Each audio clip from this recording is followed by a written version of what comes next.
오늘 본문 우리 고린도전서 11장 우리 1절부터 16절 말씀을 중심으로 그 예배시 수건을 쓰는 문제, 예배시 수건을 쓰는 문제에 대해서 함께 도전받는 그런 시간 되면 좋겠습니다.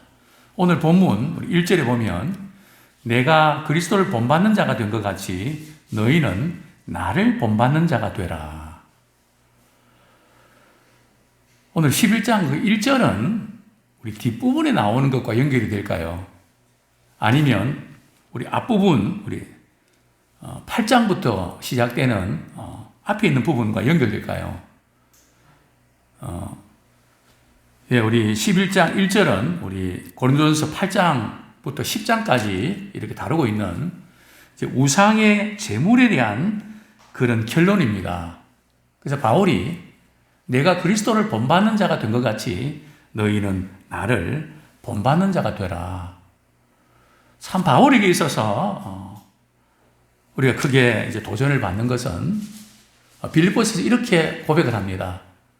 내가 그리스도의 고난에 참여하고 부활의 권능에 참여하기를 원한다.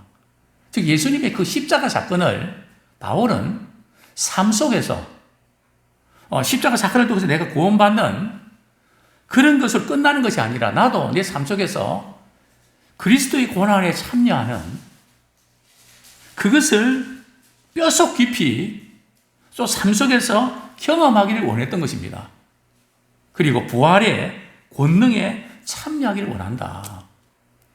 특별히 오늘 본문에서 이 바울은 우상숭배 제물에 대해서 어떤 입장을 취합니까? 만약 내가 고기를 먹는데 어떤 사람이 그걸 보고 믿음이 실족하게 된다면 나는 영원히 고기를 먹지 않겠다. 그러니까 바울은 자기의 유익을 구하지 않습니다. 우리 신앙인들은 자기의 유익을 구하는 것이 전부가 되면 안 됩니다. 물론 우리의 죄성은 자기를 위해서 자기만 이렇게 위해달라고 하는 그것이 강하지만 우리 그리스도인들은 우리 십자가 사건은 우리 주님이 우리를 위해서 자신을 내주셨던 것처럼 자기의 유익을 구하지 말고 다른 사람의 유익을 구하는 자 되기 원합니다. 바울은 철저하게 그 부분을 너희들도 이 부분에 있어서 나를 본받는 자가 되라. 또 바울이 그렇게 하는 이유는 다른 데 있는 것이 아니고 몇몇 사람이라도 아직도 믿지 않는 내 친척, 내 형제들 또 내 식구들 그들 가운데 몇 명이라도 무엇을 받게 하기 위해서요? 구원을 받게 하기 위해서. 그러니까 우리의 사명은 자기 유익을 구하는 게 아니라 남의 유익을 구하고 또 그것이 아직도 믿지 않는 영혼들 그 영혼을 구원하는 그 일에 그리스도를 본받고 또 우리는 바울의 참 그 삶 또 믿음의 선진들의 그 신앙의 삶을 우리는 본받는 자 되기 원합니다. 또 우리 부모는 우리 자녀들이 그 부모의 신앙을 본받는 참 우리 아버지, 우리 어머니, 우리 할아버지, 우리 할머니 참 그 신앙의 유산을 나도 본받아야 되겠다. 왜냐하면 그분들은 정말 예수님을 본받기 위해서 몸부림치는 분이다. 근데 본받고 싶으려면 본받으려고 하면 선행되는 것이 두 가지입니다. 첫 번째는 사랑을 우리가 베풀어야 됩니다. 두 번째는 존경이 가야 됩니다.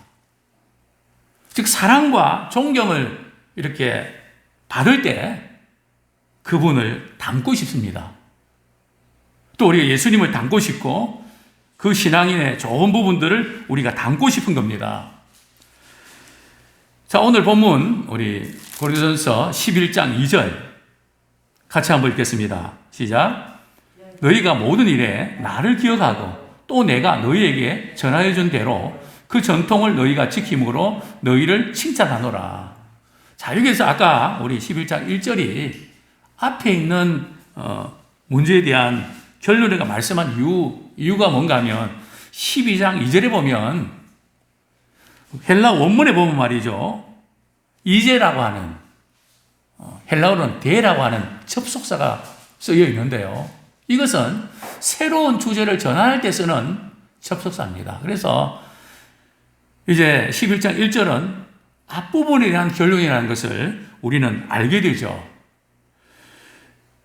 자, 여기서 지금 그 전통이 나오는데 그 전통을 고린도 교인들은 지금까지 잘 지켜왔다고 칭찬을 합니다. 그 전통이 뭘까요? 여자는 머리에 수건을 쓰는 겁니다. 언제요? 예배 드릴 때에. 이 문제를 다루고 있는 겁니다. 자, 이 문제가 오늘날 우리 캐톨릭에서도 지금 그렇게 하고 있죠. 미사 드릴 때 우리 여자들은 어떻게 합니까? 면사포를 쓰지 않습니까? 그걸 면사보라고도 하고요. 그래서 항상 여자들은 머리만 말이죠. 이렇게 면사포를 씁니다. 근데 남자들 가운데도 이 면사포를 쓰면 안 되는, 써야 되는 그런 경우도 있죠. 어떤 경우인지 아십니까? 세례 안 받는 사람들은. 남자들은 안 쓰거든요. 어쨌든 그런 경우가 있다고 합니다. 지금은 교황청에서 이제 미사 드릴 때 이렇게 미사보를 쓰는 것은 강요는 하지 않는. 지금 오늘 본문이 사건, 오늘날도 그걸 그대로 적용해야 될까요? 그렇지 않습니다. 이것은 초대교회에서 내려왔던 하나의 구전이고 전통입니다. 자, 그러면 오늘날 예배 드릴 때 우리 젊은이들 가운데는 모자를 쓰거든요. 모자를 써야 됩니까? 모자를 벗어야 됩니까?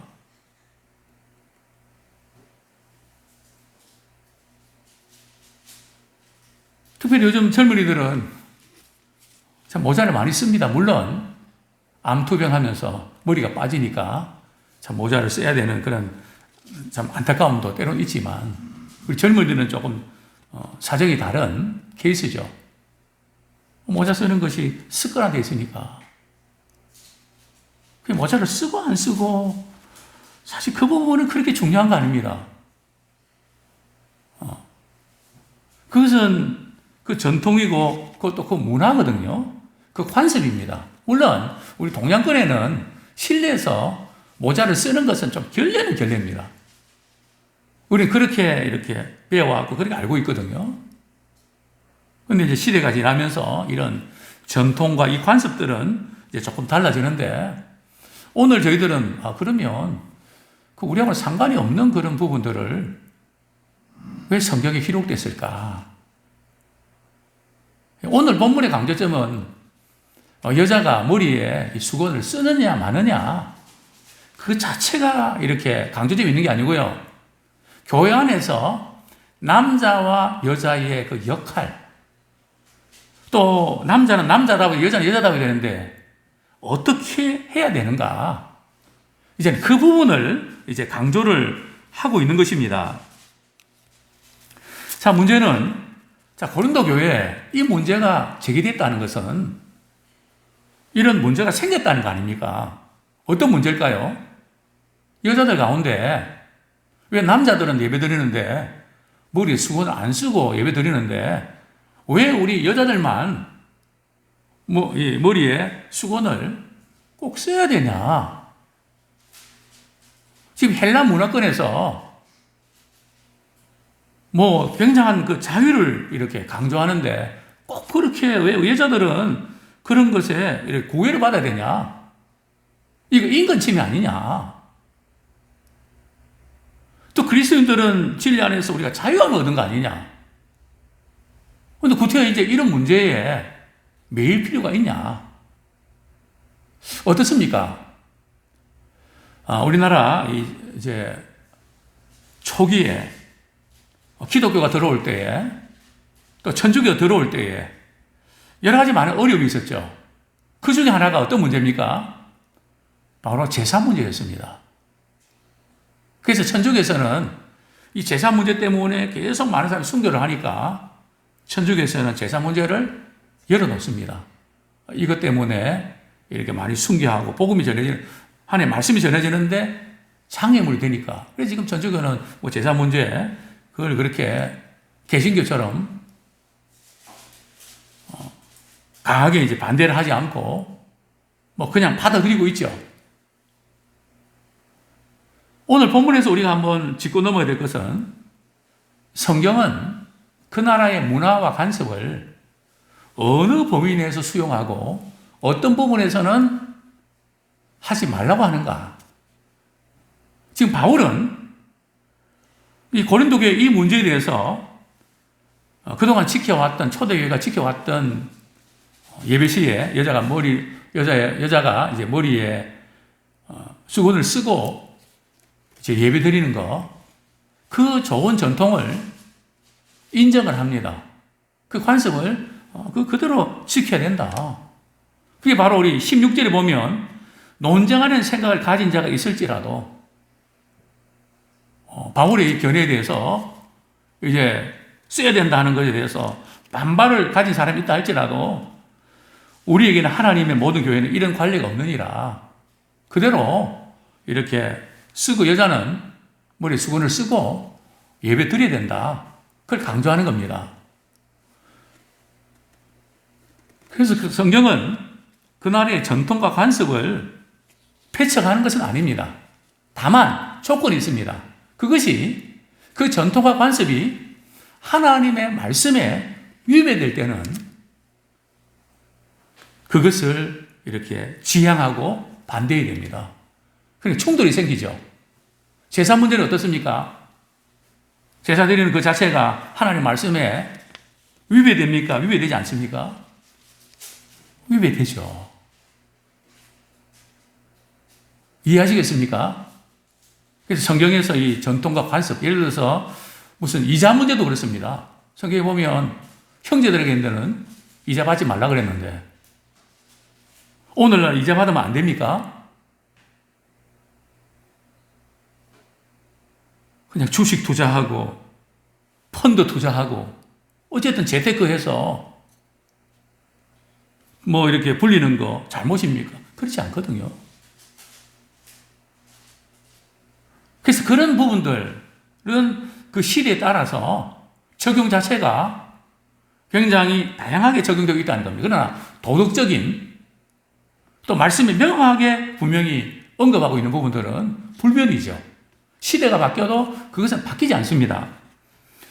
자, 그러면 이제 이 부분을 우리가 다뤄야 되는데 어떻게 접근해야 될까요? 우리 3절부터 5절까지 한번 같이 읽겠습니다. 시작. 그러나 나는 너희가 알기를 원하노니 각 남자의 머리는 그리스도요 여자의 머리는 남자요 그리스도의 머리는 하나님이시라. 물은 남자로서 머리에 무엇을 쓰고 기도나 예언을 하는 자는 그 머리를 욕되게 하는 것이요 무릇 여자로서 머리에 쓴 것을 벗고 기도나 예언을 하는 자는 그 머리를 욕되게 하는 것이니 이는 머리를 민 것과 다름이 없습니다.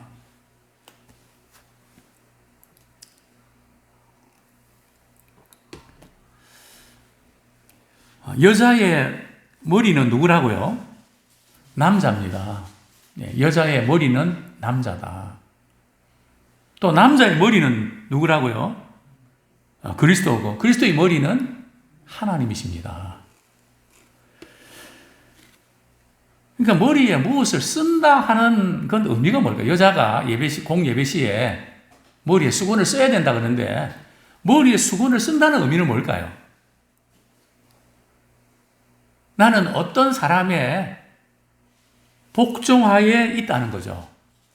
나는 그 사람에게 속해 있다는 겁니다. 즉 여자는 남자에게 속해 있고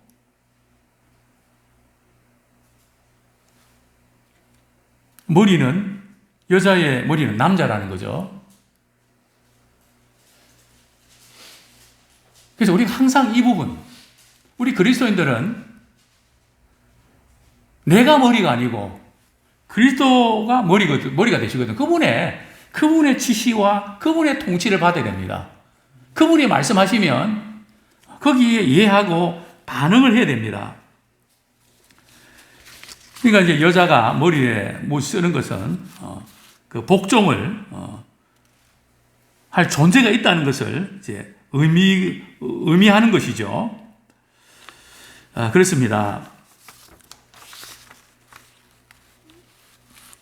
근데 왜 이제 남자가 여자의 머리라고 하는가 하면 성경은 이렇게 말씀하죠. 우리 8절 한번 같이 읽겠습니다. 8절, 9절 시작. 남자가 여자에게서 난 것이 아니요 여자가 남자에게서 났으며 또 남자가 여자를 위하여 지음을 받지 아니하고 여자가 남자를 위하여 지음을 받은 것이니. 자, 여자가 누구에게서부터 나왔다고요? 남자에게서. 즉 하와는 말이죠, 남편 아담의 무엇으로요? 갈비뼈로부터 지음받았단 말이죠. 그러니까 여자의 기원은 어디입니까? 남자입니다. 또 여자는 남자를 돕는 배필이죠. 그 여자의 역할은 주도적으로 뭔가 하는 것보다는 돕는 역할. 그리고 여자가 없이는 남자도 하나님의 영광을 드러내는데 제대로 드러내지 못합니다. 그래서 부부가 하나님의 영광을 드러내는 일에 우리 힘써야 됩니다. 특별히 남자가 여자의 머리라고 하는 것은 남자니까 복종해야 된다. 권위를 내세우는 게 아니고요. 물론 이 복종이라는 그 의미가 없는 것은 아닌데 그 의미는 대표의 원리입니다. 그러니까 남자가 가장이라 하고 대표라고 하는 것은 무슨 의미인가 하면 남자는 책임을 지는 역할을 가져야 된다. 그러니까 이 가장은 책임을 져야 됩니다. 또 무슨 책임인가 하면 남자는 하나님의 영광을 나타내는 책임을 져야 됩니다.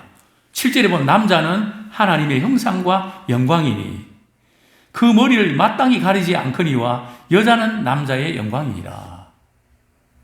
그러니까 우리 남자들의 역할은 하나님의 영광을 우리 가정에서, 우리 삶 속에서 나타내는 것이 우리 남자의 책임이고 역할이라는 거죠. 자, 그런데 오늘 본문에 보면 우리 5절에 보면 말이죠, 여자는 기도하고 예언을 할 수 있습니까? 없습니까? 어떤 분들은 성경 말씀, 여자는 교회에서 잠잠히 해라, 이 말씀을 이렇게 내세우면서 기도하고 예언하고 이 부분은 여자는 하면 안 된다, 그렇게 해석하는 분들이 있는데 성경적으로 아닙니다. 다만 여자는 그렇게 할 수 있는데 어떻게 하고요? 머리에 수건을 쓰고 하라는 겁니다. 그것을 이제 강조하고 있는데요. 자, 그런데 그 5절 하반절에 보면 남자가 만약에 기도 예언을 한다고 하면서 머리에 무엇을 쓰면 말이죠, 그거는 머리를 욕되게 한단 말이죠. 하나님께서 남자는 말이죠, 여자의 머리라 그랬는데 그거를 이제 쓰고 하니까 그 욕되게 하는 거고, 또 그런 권위를 주셨는데 결과적으로는 그리스도를 욕되게 하는 것이라는 거죠. 자, 그런데 오늘 보면 머리를 민 것과 같다. 당시에 머리를 이렇게 밀었던 경우가 있었는데요. 어떤 사람이 머리를 밀었을까요? 당시 고린도시에 종들은 남자나 여자나 할 것 없이 머리를 밀어버렸습니다. 그러니까 교회에서 이제 예배를 드리면 이게 남자인지 여자인지 구분이 잘 안 된단 말이죠. 또 당시에 여자들 가운데 말이죠, 머리를 짧게 또 이렇게 짧은 머리를 하는 여성들이 있었거든요.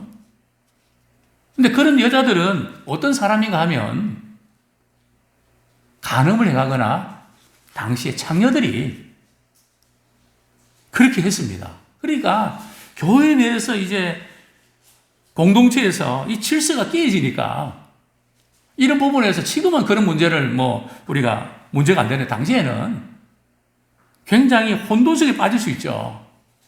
그렇기 때문에 바울은 여자가 머리에 수건을 쓰고 가리고 해야 된다.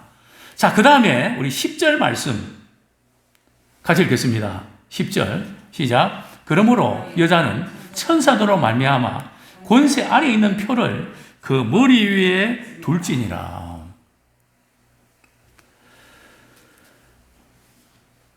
근데 여기 천사들로 말미암아 권세 아래에 있는 표를, 이 권세 아래에 있는 표는 바로 이게 머리에 수건을 쓴다는 자체가 나는 권세 아래에 있다는, 남편의 권세 아래에 있다는 거거든요. 근데 왜 천사들로 말미암아? 여기 천사들은 귀신들이 아니고요.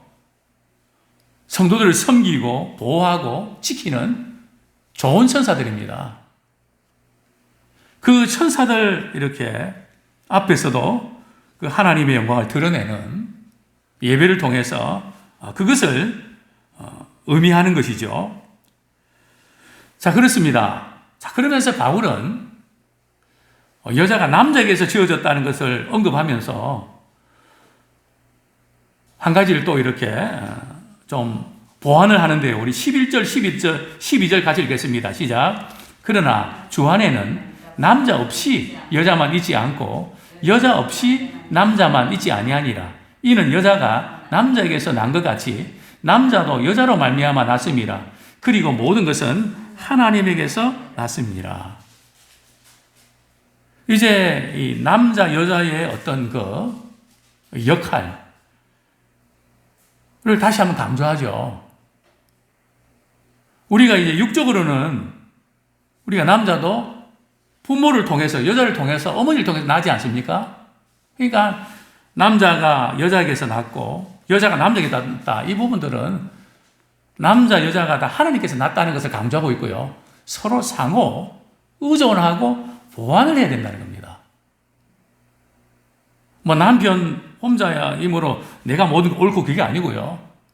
아내를 통해서 돕는 배필을 통해서 하나님의 영광을 온전히 드러내야 될 것을 이제 강조하고 있는 것입니다. 자, 그 다음에 우리 13절 우리 같이 한번 읽겠습니다. 시작. 너희는 스스로 판단하라. 여자가 머리를 가리지 않고 하나님께 기도하는 것이 마땅하냐. 자, 우리는 오늘 본문을 통해서 몇 가지 중요한 원리를 발견하는데요. 여자가 머리에 수건을 쓴다는 것은 먼저 복종할 대상이 있다는 겁니다. 그리고 또 영광을 나타내야 될 대상이 있다는 겁니다. 그리고 부부는, 남자와 여자는 서로 상호 의존해야 될 것을 교훈하고 있습니다. 또 한 가지는 남자는 남자다워야 되고 여자는 여자다워야 되는데 그게 과연 그런지 스스로 본성에 따라 판단하는 거죠. 남자가 그렇게 하면 되겠냐? 여자가 그렇게 하면 되겠냐? 그 본성에 따라서 행할 것을 이제 강조하고 있습니다.